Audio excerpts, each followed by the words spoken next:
بسم الله الرحمن الرحيم. السلام عليكم ورحمة الله وبركاته. الحمد لله رب العالمين، والصلاة والسلام على أشرف الأنبياء والمرسلين، سيدنا وحبيبنا محمد وعلى آله وصحبه أجمعين، ومن اهتدى بهديه ومن اهتدى بسنته إلى يوم الدين. أما بعد. Puji syukur kehadirat Allah Subhanahu wa taala. Salam dan salawat kepada Rasulullah sallallahu alaihi wasallam. Dan sebelum kita mulai perkuliahan kita hari ini, materi kita hari ini, marilah kita mengirimkan suratul Fatihah kepada para pendahulu kita, para pembawa agama Islam, para ulama yang telah mengajarkan Islam, mengajarkan kebenaran yang diajarkan oleh Rasul dan diwahyukan oleh Allah Subhanahu wa taala. Semoga amal jariah mereka, ilmu yang bermanfaat dari mereka diterima dan berkah di sisi Allah Subhanahu wa taala. Al-Fatihah.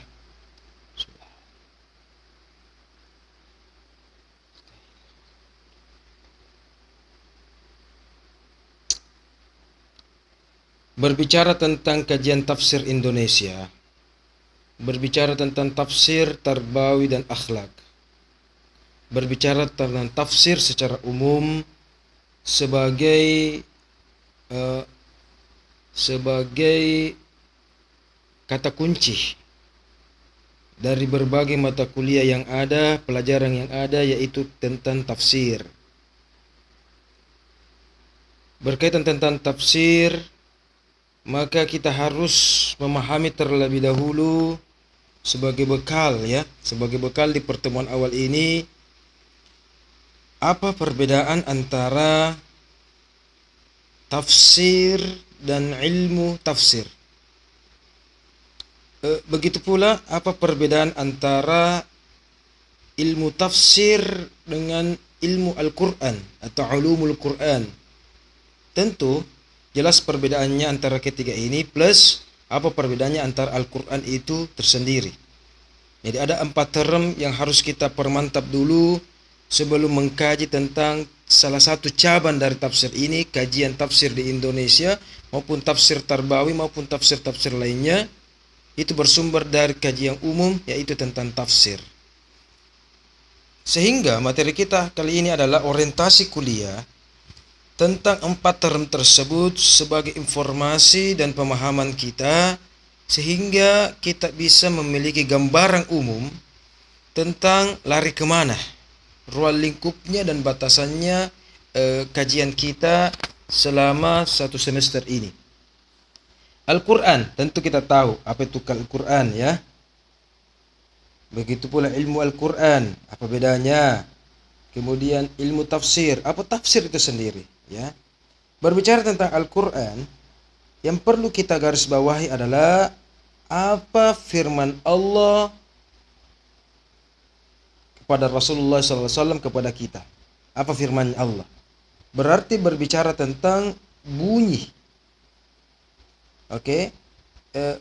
Kalam, perkataan Allah Subhanahu wa taala. Berarti semua yang ada di dalam Al-Quran, adalah firman Allah Subhanahu wa taala. La raiba fihi. Tidak ada digarukan lagi.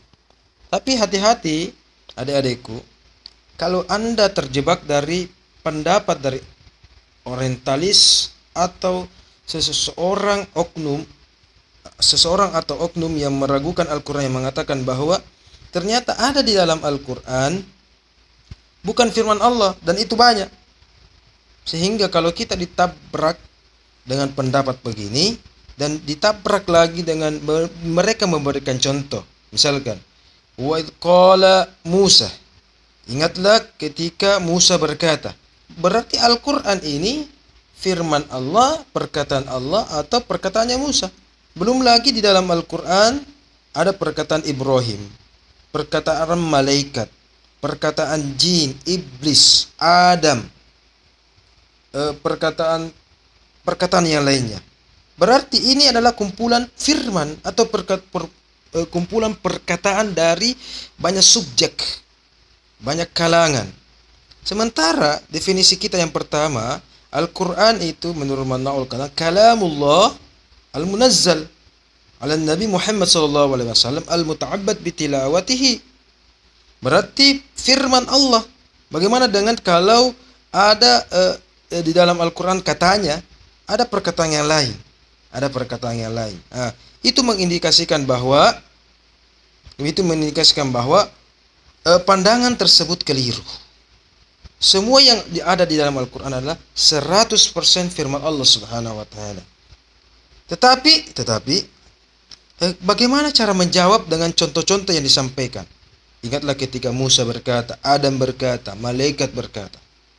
Ya, sama halnya biasa kita dengar sebuah perkataan, wah, sudah hampir jam 12 ini. Bunyi di masjid, mengaji di masjid. Wah, pertanyaan saya, wah hebat sekali masjid bisa mengaji. Ya. Siapa yang ajari mengaji? Siapa ajari tajwid itu masjid? Mana mulutnya? Kok bisa masjid mengaji? Coba. Ada kata yang jatuh di situ. Ada kata yang jatuh. Kalau mau kita kata yang panjang, seharusnya kita bilang, ada seorang qori, kemudian direkam suaranya di studio, kemudian menjadi MP3 di dalam bentuk CD, kemudian diputarlah atau dalam flash disk, diputarlah di radio masjid dan terdengarlah di toa masjid sampai ke tengah tiga. Wah, panjang sekali itu ceritanya. Tetapi ringkasnya adalah mengaji masjid. Kan? Tapi kita sudah mafhum. Begitu pula ketika Allah berfirman, kalamullah, itu firman Allah 100%. Ketika ada ayatnya wa idh qala Musa, ingatlah ketika Musa berkata, itu sebenarnya ada kata yang jatuh dalam kurung, yaitu qala Allah azza wa jalla wa idh qala Musa. Ketika ada lagi perkataan iblis, qala misalkan ana khairun minhu. Situ seakan-akan mengatakan qala Allah azza wa jalla, bahwa iblis berkata sebagai berikut. Sehingga kalau jumlah ayat Al-Qur'an 6.000 lebih, seakan-akan setiap ayatnya atau bahkan minimal setiap surahnya ada di situ dalam kurung qala Allah azza wa jalla. Qala Allah azza wa jalla bismillahirrahmanirrahim. Qala Allah azza wa jalla alhamdulillahi rabbil alamin. Qala Allah azza wa jalla arrahman arrahim. Qala Allah azza wa jalla maliki yaumiddin atau maliki yaumiddin. Berarti seakan-akan itu mafhum dengan kita. Qala Allah azza wa jalla wa idh qala rabbuka. Qala Allah azza wa jalla dan seterusnya. Berarti semua ayat Al-Quran sebenarnya ada dalam kurung di situ. Qala Allah azza wa jalla. Walaupun di situ dikisahkan bahwa iblis berkata, Musa berkata, tetapi itu adalah firman Allah Subhanahu wa taala, kemudian menyampaikan kepada kita, menceritakan kembali peristiwa masa lampau yang ketika itu fisik kita belum ada. Nah, berarti itulah berbicara Al-Quran tentang pertanyaan garis besarnya adik-adikku, apa firman atau perkataan Allah Subhanahu wa taala. Kemudian kalau ulumul Quran itu pertanyaan mendasarnya adalah bagaimana keadaan, situasi, kondisi, latar belakang, sejarah yang mempengaruhi dan yang menjadi background Al-Quran itu muncul. Maka berbicara tentang ulumul Quran, ada namanya asbabun nuzul, latar belakangnya. Ada namanya Makkiyah wa Madaniyah, di mana ayat Al-Quran itu turun. Mekah, Madinah dan seterusnya. Di siang hari, di malam hari. Apakah Nabi dalam keadaan musafir atau dalam keadaan muqim? Apakah di masjid ataukah di atas untahnya dan lain sebagainya? Keadaannya bagaimana? Apakah Nabi sementara sholat atau sementara bagaimana? Mendengarkan lonceng yang geras dan sebagainya. Itu berbicara tentang ulumul Quran. Ulumul Quran. Berapa jumlah ayatnya? Bagaimana tertib ayatnya? Dan seterusnya. Itu berbicara tentang ulumul Quran. Bagaimana sikon dari Al-Quran itu tersendiri. Sampai penulisan, pengumpulan, penghafalan Al-Quran. dan cara baca Al-Quran dengan berbagai versi qiraatnya, itu juga termasuk ulumul Quran. Saya kira jelas perbedaan antara Quran, yaitu apa firman Allah. Kalau ulumul Quran, bagaimana situasi Al-Quran itu turun sekitar 14 abad silam. Kemudian bagaimana dengan tafsir dan ilmu tafsir. Ini yang menarik, ya. Apa bedanya ilmu tafsir dengan ulumul Quran dan tafsir? Ini tiga yang rawan yang harus kita pahami sebelum mengkaji lebih lanjut. Ya. Sebelumnya kita harus pahami bahwa tafsir itu memiliki S, P, dan O.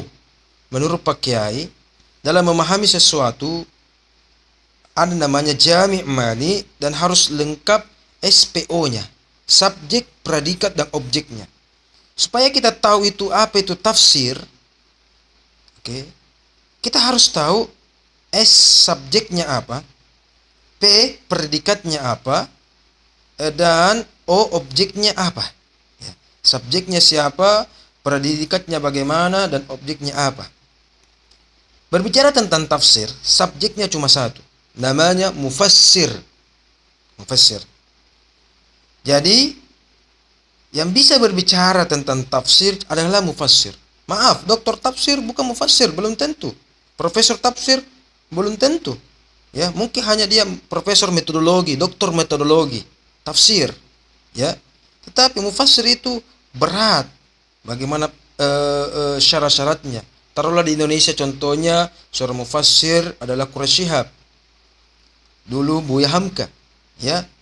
Abdul Rauf As-Sinkil, An-Nawawi Al-Bantani, belum lagi di luar sana At-Tabari dan sebagainya. Itu adalah contoh-contoh yang memang mufassir yang memiliki kapasitas, kompeten, kredibel, terpercaya, dan ahli memang di bidangnya, dan memenuhi sekian persyaratan dari seorang mufassir tersebut.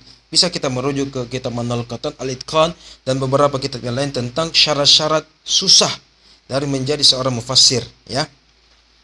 Oke, subjeknya adalah mufassir, doktor tafsir, profesor tafsir. Bahkan, maaf, ojol, oke, bisa bicara tentang tafsir walaupun dia bukan mufassir. Semuanya ini bukan mufassir kalau pendapatnya dinisbahkan kepada seorang mufassir. Kalau pendapatnya dinisbahkan kepada seorang mufassir. Makanya kajian tafsir di Indonesia ini harus menurut kepada seorang mufassir. Berbicara tentang tafsir tematik, tafsir tarbawi, tafsir akhlak, tafsir hukum, maka harus juga bersumber disadur referensinya dari kitab tafsir. Kalau tidak, berarti makalahnya, materinya itu tidak kredibel, tidak terpercaya, dan tidak sistematis dan tidak ilmiah. Kenapa? Tidak merujuk. Mengatakan menurut si Anuji, menurut si Anuji. Ya. Tapi kalau kita nubi, menurut Al-Ghazali, menurut Asy-Syafi'i, kalau baca hadis, menurut Al-Bukhari, menurut Muslim, diriwayatkan oleh Muslim dan sebagainya, berarti terpercaya, ya. Itu namanya ilmiah, menyandarkan sesuatu kepada para ahlinya, pada subjeknya. Makanya rijalul mufassir, orang-orang yang kompeten dalam mufassir, namanya al-mufassirun. Al-mufassirun atau al-mufassirin. Inilah yang merupakan subjek tafsir. Kemudian objek dari tafsir itu tadi Al-Quran. Subjeknya tafsir mufassir, objeknya Al-Quran. Kemudian apa predikatnya? Apa yang menghubungkan seorang mufassir dengan Al-Quran? Maka predikat dari tafsir, kita merujuk kepada makna bahasa dari tafsir. Anggaplah kita merujuk kepada Zarkashi, kitabnya Al-Burhan, bahwa makna bahasa dari al-tafsir itu al-bayan wal-kashfu. Al-bayan artinya penjelasan. Al-kashfu juga penjelasan. Tafsir juga artinya penjelasan. Ya. Tapi tafsir itu 2 in 1. Ada al-bayannya dan ada al-kashfunya. Apa bedanya antara 3 item ini? Oke. Al-bayan itu adalah menjelaskan sesuatu yang tersurat. Sementara al-kashfu menjelaskan sesuatu yang tersirat. Tersirat, ya, menjelaskan sesuatu yang tersirat. Oleh karena itu, ruang lingkup tafsir adalah menjelaskan sesuatu yang tersurat, yang nampak, dengan menjelaskan sesuatu yang tersirat, yang tidak nampak. Contoh, pakaian saya memakai jas warna hitam. Saya jelaskan, jas ini saya beli di sini, bagaimana harganya di tempat ini dan sebagainya. Berarti tersurat karena ini jas ini nampak. Tapi apa isi kantongnya? Kantongnya tidak dilihat. Oh, apa isinya ini? Oh, subhanallah, ada mushaf. Berarti saya jelaskan yang tersirat, yang tidak nampak. Ruang lingkup dari tafsir adalah menjelaskan ayat-ayat, menjelaskan kandungan Al-Quran, baik yang tersurat, nampak, maupun tersirat setelah pendalaman. Itu ruang lingkupnya. Berarti tafsir dua-duanya.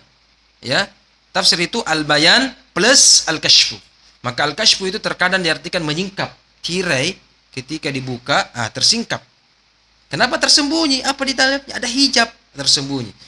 Ruang lingkup dari tafsir adalah menjelaskan makna kandungan Al-Quran, baik yang nampak, tersurat, maupun yang tersirat.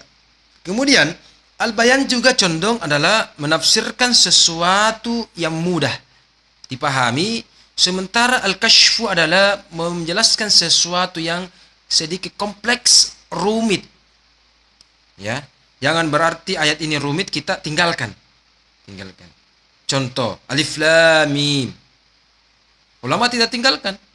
Minimal pendapat yang paling selamat mengatakan wallahu a'lam bimuradihi. Allah yang lebih tahu pemahamannya. Tapi ulama juga mengkaji apa dari makna alif lam mim itu. Masa Allah turunkan Al-Quran sebagai hudan linnas, bahkan hudan lil muttaqin, petunjuk. Kalau tidak kita pahami bahwa apa maknanya itu. Buat apa pemerintah membuat aturan lampu merah itu stop, lampu hijau itu go, jalan, kalau hanya presiden yang tahu makna tersebut atau hanya polisi yang tahu makna tersebut? Berarti pengemudi, pengguna jalan harus juga tahu merah itu artinya stop, hijau itu artinya jalan. Berarti ketika Allah memberikan tanda alif lam mim, kalau cuma kita katakan wallahu alam, wah berarti ya kajiannya mungkin sudah bagus. Tapi hudannya di mana? Petunjuknya bagaimana? Yasin. Apa artinya ya? Hamim. Nun. Oke. Qaf. Dan seterusnya. Apa maknanya? Berarti ulama mengkaji. Bukan hanya yang nampak, tapi yang tersirat bagaimana? Bukan yang gampang dipahami, tetapi harus juga kita harus menggunakan segala kompetensi yang ada. Oke, ini namanya al-bayan dengan al-kashfu. Kemudian al-bayan juga adalah ruang lingkupnya adalah menjelaskan ayat-ayat yang muhkam. Yang satu kali baca, oh iya ini nih, ini maknanya. Ya tahu, begini tahu. Kemudian ada juga al-kashfu bermakna menjelaskan sesuatu ayat-ayat yang mutasyabih. Bahaya susah ini pahami. Yadullahi fawqa aydihim. Tangannya Allah di atas tangan mereka, tangan manusia, tangan makhluk. Berarti apakah main lojok-lojok, tangan di atas, Om Pimpa juga tangan di atas, atau bagaimana? Bagaimana? Oleh karena itu, berbicara tentang ayat-ayat muhkam, itu juga, maupun mutasyabih lebih-lebih, itu juga ruang lingkup dari tafsir. Jadi, seorang mufassir ketika menerima ayat, tidak mengangkat kakinya bahwa ini bukan ruang lingkupnya. Yang penting ada di dalam Al-Quran, itu adalah kajian dari tafsir. Baik yang jelas, yang nampak, tersurat maupun yang tersirat. Oleh karena itu, berbicara tentang tafsir ke depannya, kita akan mengkaji kitab tafsir. Bagaimana pemahaman ulama-ulama tersebut dalam mengkaji kitab tafsir baik yang tersurat maupun tersirat. Sehingga pada kesimpulannya, al-bayan itu kompetensi yang digunakan untuk memahami dan mengulangnya namanya akal. Oke? Prosesnya namanya tafakkur. Alatnya, ya, memorinya namanya akal. Iya. Ya, prosesornya namanya akal. Ketika akal ini berfungsi namanya tafakkur. Sementara Sementara al-kashfu prosesornya itu namanya al-qalbu. Ketika al-qalbu ini bekerja, tidak hang, tidak error, namanya tadhakkur. Makanya dalam surah Ali Imran, alladzina yadhkurunallaha dengan alladzina yatafakkaruna, menggunakan dua potensi. Nah, di dalam Al-Qur'an ketika al-aqlu, prosesor yang namanya al-aqlu dan prosesor yang namanya al-qalbu itu dikawinkan, ya, anggaplah ini suami istri dikawinkan, dipadukan, kolaborasikan antara keduanya, itu disebut dalam Al-Qur'an bahasa al-fuad, jamaknya afidah. Afidah. Ya, afidah. Sehingga proses dari al-afidah ini apa namanya? Tafakkuh. At-tafakkuh fid din. Liyatafakkahu fid din. At-tafakkuh itulah prosesnya dari fuad. Kalau akal, prosesnya itu namanya fikir. Kalau akal, prosesnya itu namanya zikir. Kalau al-fuad, prosesnya itu namanya tafakkuh. Tafakkuh. Tafsir, ruang lingkupnya itu al-fuad. Bukan hanya sekedar ini dan sekedar ini, tapi perpaduan antara keduanya. Tidak boleh juga setengah-setengah. Setengah-setengah. Karena di dalam agama Islam, ada yang ruang lingkupnya al-aqlu, dan terkadang ada namanya ma wara'al aql, di luar rasional. Di luar rasional. Dan ini termasuk ruang lingkup tafsir. Bayang al-aql dengan ma wara'al aql, atau ruang lingkup al-qalbu. Contoh. Kita ini mau sholat, sudah berwudu. Ketika sudah bersiap-siap sholat dengan sejadah, menghemparkan sejadah, tiba-tiba lubang belakang bokong kita mengeluarkan gas kecil. Pertanyaannya, ketika kita berwudu, karena batal ini kan, batal. Apakah kita membasuh lubang tersebut ketika kita berwudu? Kalau mau kita berdasarkan cuma akal, yang bersalah, yang menyebabkan kita batal wudu, si itu yang di belakang. Ya, harusnya kalau akal saja digunakan dalam agama, harusnya ketika kita berwudu, itu juga dibasuh. Tapi kita lihat gerakan wudu, membasuh tangan, mulut, kumur-kumur, hidung, muka.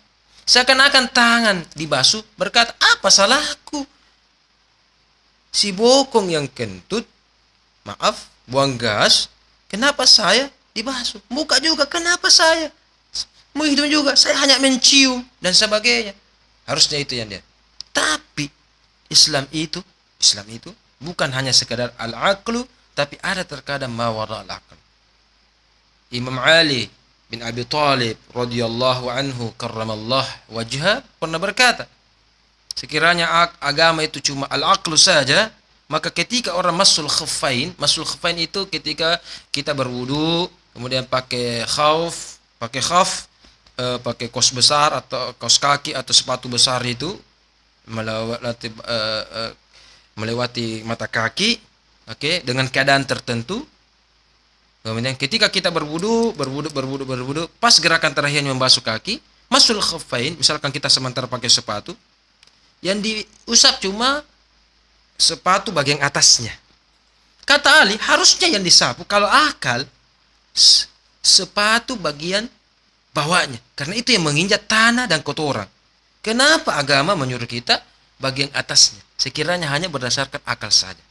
Oleh karena itu, ruang lingkup tafsir sebagaimana ruang lingkup Islam, al-aqlu dengan combine di antara keduanya namanya al-fuad. Ya, oke. Sehingga subjek dari tafsir mufassir, predikatnya al-bayan dengan al-kashfu, dengan perbedaan proses masing-masing perpaduannya, kita sebut secara singkat al-fuad dengan at-tafakku, kemudian objeknya adalah Al-Quran. Inilah baru kita dengan tafsir. Sehingga perbedaan tafsir dan ilmu tafsir, ilmu berarti ada ilmunya, berarti ada metodenya. Ilmu tafsir adalah metode bagaimana cara memahami. Kalau tafsir adalah apa pemahamannya, bagaimana kandungannya ini Al-Quran. Oke, oke. Kalau ulumul Quran, bagaimana yang melatar belakangi sejarahnya, sikonnya, situasi kondisinya. Kalau ilmu tafsir, bagaimana pemahaman kita. Oke, kalau Al-Quran itu masih mentah misalkan, ya, tafsir itu sudah diolah. Apa kesimpulannya? Nah, sehingga wajar kalau Imam Zarkashi mengatakan ilmu tafsir itu adalah bagaimana kita memahami kita Allah Subhanahu wa taala dan menjelaskan muradihi, menjelaskan maknanya. Wa istikhraju ahkamihi wa hikamihi. Dan bisa mengeluarkan istimbat hukum, bagaimana hukum yang terkandung di dalamnya dan ada hikmahnya.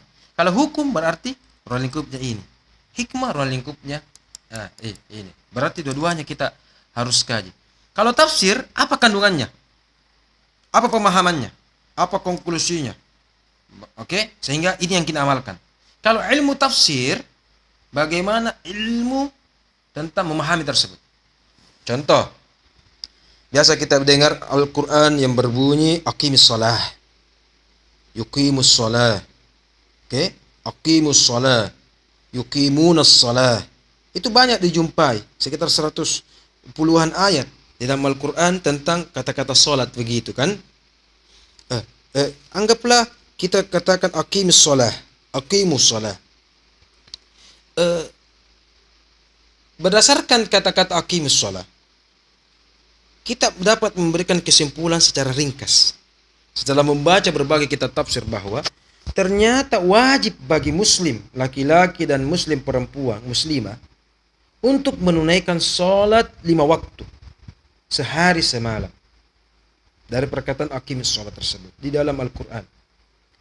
Pertanyaannya, dari kata aqimis shalah, aqimi atau aqimus shalah, kenapa ulama langsung memberikan kesimpulan, ya, baik muslim laki-laki maupun muslimah, muslim perempuan. Padahal aqim atau aqimu, ya, itu hanya domirnya untuk anta atau antum. Anta atau antum dalam bahasa Arab itu mudzakkar laki-laki. Kenapa kita memberikan kesimpulan bahwa ternyata yang wajib juga sholat itu laki-laki maupun perempuan, cewek cowok, pria wanita, ya. Padahal Al-Quran hanya mengatakan aqim. Ternyata itu tafsirnya tadi, kesimpulannya ada ilmu tafsirnya. Ada ilmunya, ada cara memahaminya. Kenapa dikatakan laki-laki dan perempuan juga wajib? Padahal di sini diperintahkan cuma laki-laki. Ternyata ada ilmunya, ada kaedahnya, ada metodenya. Itulah disebut ilmu tafsir. Salah satu cabangnya namanya qawaidut tafsir. Dikatakan, misalkan, oke, dzikrul mudzakkar yuradu bihil mudzakkar wal muannas. Ketika Al-Quran menyebutkan perintah atau pernyataan secara umum yang dihimbau itu adalah mudzakkar, laki-laki, maka yang dipahami adalah laki-laki dan perempuan. Ya ayyuhalladzina amanu, amanu cuma laki-laki. Tapi yang dipanggil juga orang-orang yang beriman walaupun perempuan. Aqimis shalah walaupun laki-laki, tetapi yang disuruh juga ya ayyuhalladzina amanu kutiba alaikumussyam kama kutiba alal ladzina min qablikum la'allakum tattaqun. Semua domirnya muzakkar. Tidak ada yang muannas. Apakah kita pernah mendengar bahwa yang wajib puasa cuma laki-laki, perempuan tidak mentong, baik yang haid maupun tidak haid tidak wajib? Tidak pernah kan? Semua ulama sepakat kan laki-laki maupun perempuan. Padahal ini ayat yang selalu disebutkan. Kenapa dipahami tersebut? Ada ilmunya, ilmu tafsir. Ilmu itu berbicara tentang metode, kaedah, cara memahami. Kenapa kita berpendapat begini? Kenapa kita berpendapat begini? Itu ya. Berarti dalam kajian tafsir di Indonesia maupun dalam kajian tafsir Tarbawi, kita tidak membahas tentang ilmu tafsirnya. Ya, secara umum. Kita tidak membahas tentang ilmu tafsirnya, tapi kita langsung merujuk kepada kitab tafsirnya. Kita merujuk kepada kitab tafsirnya. Sehingga kalau kita berbicara tentang kitab kajian tafsir di Indonesia, langsung merujuk kitab tafsir apa yang ada di Indonesia. Al-Misbah, Al-Munir, Al-Azhar, Tafsir Tarbawi. Ada ayat-ayat. Misalkan Iqra bismi rabbikal ladzi khalaq. Wah, ini tentang pendidikan ini. Langsung merujuk kepada kitab tafsir. Menurut Qurasyihab, menurut Buya Hamka, menurut At-Tabari, menurut Ar-Razi. Langsung, jangan bilang menurut ustaz ini, ustaz A, ustaz dai kondang yang di televisi, yang di radio, yang dai kondang di sini ceramah ini, tidak boleh begitu. Atau nak bilang ini tidak boleh begitu. Harus mengutip pendapat ulama. Itu tadi harus mengutip kepada subjek yang disepakati tadi di kontrak perkuliahan ini, di orientasi kuliah ini, bahwa harus kita merujuk kepada sahibut tafsir yang memiliki kitab tafsir. Nah, itulah mufassir. Salah satu ciri dari seorang mufassir memiliki kitab tafsir, baik sebagian maupun keseluruhan. Ya. Dari ayat-ayat Al-Quran dengan segala kapasitas dan persyaratannya tertentu. Kita lanjut. Berarti tafsir yang kita akan bahas ini harus merujuk kepada kitab-kitab yang ada, baik yang menggunakan bahasa Indonesia, berbahasa Indonesia, maupun berbahasa Arab. Maupun kalau ada bahasa Inggris, no problem, tidak apa-apa, kita rujuk lebih bagus lagi. Tapi sesuai dengan kapasitas dan latar belakang pendidikan kita masing-masing tentunya di pertemuan sebelumnya. Oleh karena itu, kajian tafsir di Indonesia maupun kajian tafsir Tarbawi dan akhlak itu merupakan kajian yang sangat urgent bagi umat Islam secara umum, bukan hanya jurusan tafsir maupun juga jurusan hadis. Karena ini adalah sebagai wawasan kita bahwa ternyata ilmu tafsir Quran dan ilmu Quran itu berbeda, sehingga kita harus memilih bahwa yang harus kita kutip ke depannya ini hanyalah pendapat-pendapat dari mufassir.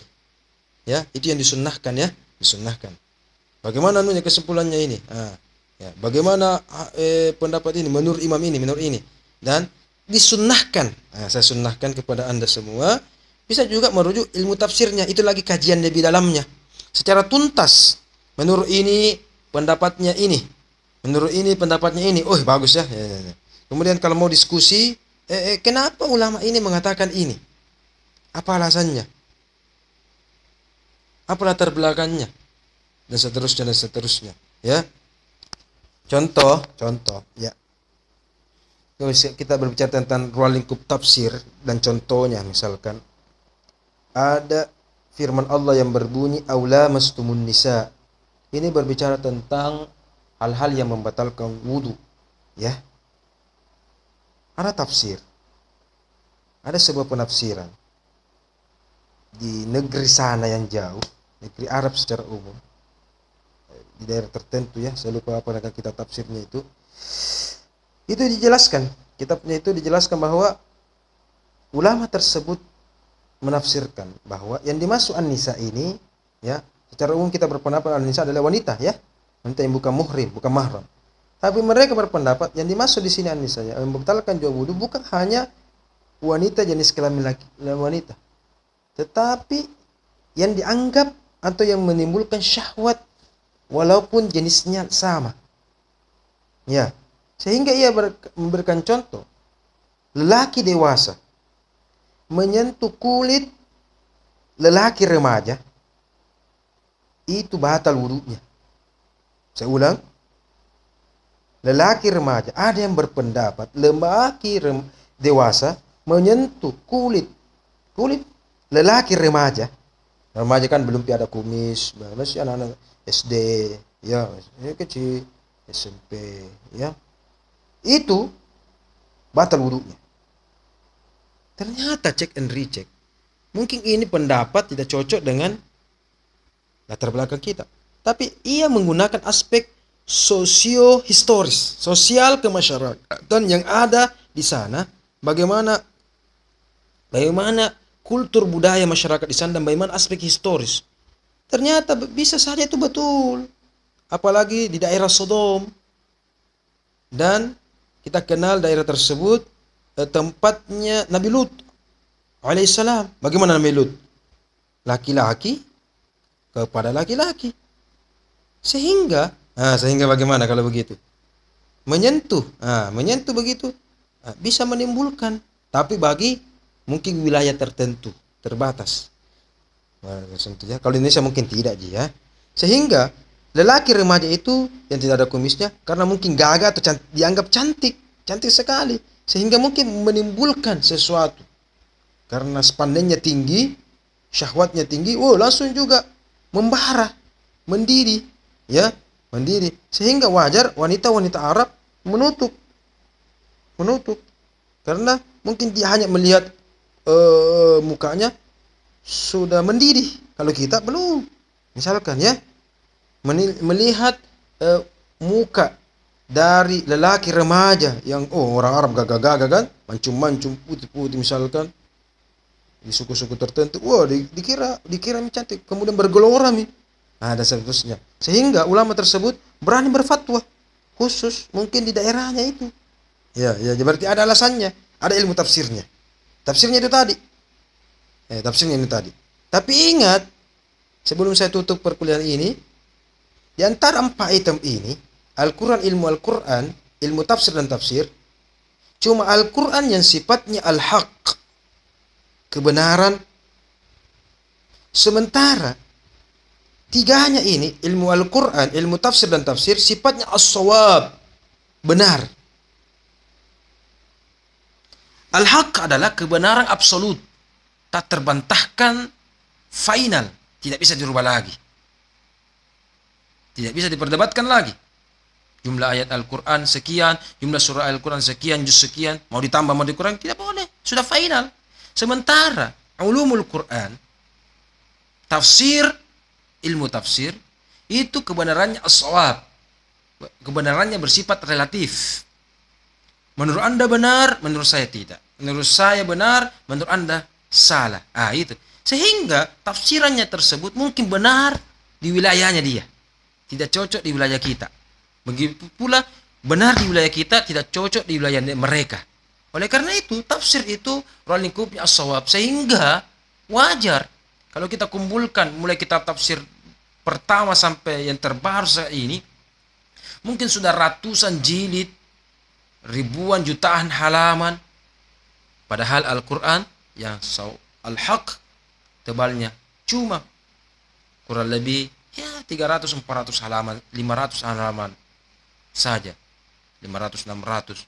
Sementara kita tafsir, subhanallah, ada yang 10 jilid, ada yang 2 jilid juga, 20 jilid, belum lagi seterusnya. Oleh karena itu, kedepannya kita harus lebih banyak lagi membuat kita tafsir, ya, kita tafsir, merujuk kepada kita tafsir, membaca kita tafsir. Di masa mudanya hendaklah kita banyak membaca, ya. Kajian tafsir di Indonesia itu bisa kita baca buku-bukunya Fitrusib itu tentang bagaimana kajian-kajian tafsir di Nusantara, ya, Nusantara. Bagaimana kitab-kitab tafsir yang ada di Indonesia apa-apa saja. Tafsir Tarbawi juga itu ada bukunya Dr. Padekan Adab yang dari Usuluddin juga itu, Dr. Hashim Ad-Dari, Tafsir Tarbawi. Dalam bentuk PDF juga, ya. Tugas Anda cuma satu kali ini adalah silahkan menyimak dan memberikan kesimpulan bagaimana video ini, teaching ini, dan ingat tugas Anda masing-masing di pertemuan selanjutnya adalah memaparkan minimal 5 buku atau kitab berkaitan tentang materi ini atau mata kuliah ini, ya, mata kuliah ini. Bagi yang kajian tafsir Indonesia berarti 5 juga kitab tentang itu, dan tafsir Tarbawi dan akhlak 5 kitab juga tentang itu, ya. Dari situlah kita akan merujuk dan mengkaji, ya, bagaimana kedepannya mata kuliah kita ini Dan kedepannya juga kita akan mengkaji langsung ayat-ayatnya, contoh-contoh kitabnya, langsung substansinya.